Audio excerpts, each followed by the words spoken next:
నా బట్టలు చించివేసి నా వెన్నుముకపై ఉన్న టాటూలను చూసిన క్షణంలోనే ఆ గూండాలు పెద్ద తప్పు చేశారని గ్రహించారు. కానీ నా కూతురు మాత్రం ఎప్పుడూ ఊహించలేదు. ఎప్పుడూ నిజాయితీగా ఉండే తన తండ్రి అసలు ఈ వీధి మొత్తాన్ని భయపట్టిన 9 డ్రాగన్ టాటూ అని. 10 సంవత్సరాల క్రితం నా అన్నయ్య పారిపోవడానికి కవర్ ఇవ్వడానికి నేను ఒంటరిగా 3000 మందితో పోరాడాను. ఒక్క కత్తితో వంతెన ఉత్తర భాగం నుంచి దక్షిణ భాగం వరకు పోరాడాను. ఆ రోజు నుంచి నా పేరు అన్ని చోట్ల వ్యాప్తి చెందింది. కానీ ఆ తర్వాత 9 డ్రాగన్ టాటూ అనే పేరు చరిత్రగా మారింది.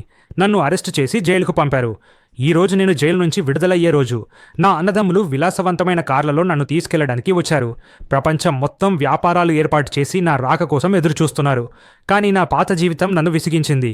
నా భార్య కూతురిని ఎవరైనా తాకితే తప్ప నేను మళ్లీ ముందుకు రావడం లేదు అని చెప్పి నా సామాను తీసుకుని వెళ్ళిపోయాను. అయినా నా అన్నదమ్ములు మోకాళ్లపై కూర్చుని నేను తిరిగి వచ్చే వరకు ఎదురుచూస్తామని చెప్పారు. నేను వారిని పట్టించుకోలేదు. ఇంటికి వెళ్లాను. ఇంటికి చేరగానే నా కూతురు నా భార్యతో వాదిస్తూ జైలు వెళ్లిన తండ్రిని తాను ఎప్పుడూ అంగీకరించనని చెప్పడం విన్నాను. నాకు కోపం రాలేదు.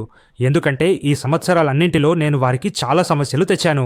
అందుకే నేను దొంగతనం కేసులో జైలుకు వెళ్ళానని ఇతరులకు చెప్పమని నా భార్యకు చెప్పాను. దాంతో నా కూతురు తన క్లాస్మేట్స్ నుంచి అంతులేని అవమానాలు ఎదుర్కొంది. నాకు ఆమెకు మధ్య దూరం పెరిగింది. స్కూల్ క్యాంటీన్లో గడువు ముగిసిన పదార్థాలు వాడడంతో నా కూతురికి తరచూ కడుపు నొప్పి వచ్చేదని నా భార్య చెప్పింది. ఆమె ఫిర్యాదు చేయడంతో క్యాంటీన్ మూసేశారు. కానీ యజమాని ప్రతీకారం తీర్చుకుంటాడని ఆమె ఊహించలేదు. అందుకే నేను స్కూల్ గేట్ దగ్గర ఫుడ్ స్టాల్ పెట్టాను. ఆమెను రక్షించగలను, ఆరోగ్యకరమైన భోజనం తినిపించగలను అనుకున్నాను. కానీ ఆమె అది అవమానమని నన్నక్కడి నుంచి వెళ్ళిపోమంది. ఆమె క్లాస్మేట్స్ కూడా నన్ను పిరికివాడైన మాజీ ఖైదీ అని ఎగతాళి చేశారు. ఆ సమయంలో క్యాంటీన్ యజమాని గుంపుతో వచ్చి నేను వారి వ్యాపారం దోచుకుంటున్నానని చెప్పి నా స్టాల్ను పగలగొట్టడం ప్రారంభించారు. నా కూతురు అది చూసి ఆగ్రెడ్డి అని కేక వేసింది. యజమాని ఆమెను గుర్తించి ప్రతీకారం కోసం పట్టుకునే ప్రయత్నం చేశాడు. నేను భయంతో నా కూతురిని వదిలేయమని వేడుకున్నాను. కానీ వారు సెటిల్మెంట్ కోసం $10 లక్షలు అడిగారు. జైలు నుంచి ఇప్పుడే బయటకు వచ్చిన నాకు అంత డబ్బు లేదు. అందుకే వారు నా కూతురిపై కోపం చూపించారు. ఆ ఒక్క చెంపదెబ్బ నా సహనాన్ని పూర్తిగా చెరిపేసింది. నేను వెంటనే వారి పట్టును విరిచాను. పోరాటంలో నా బట్టలు చినిగిపోయాయి.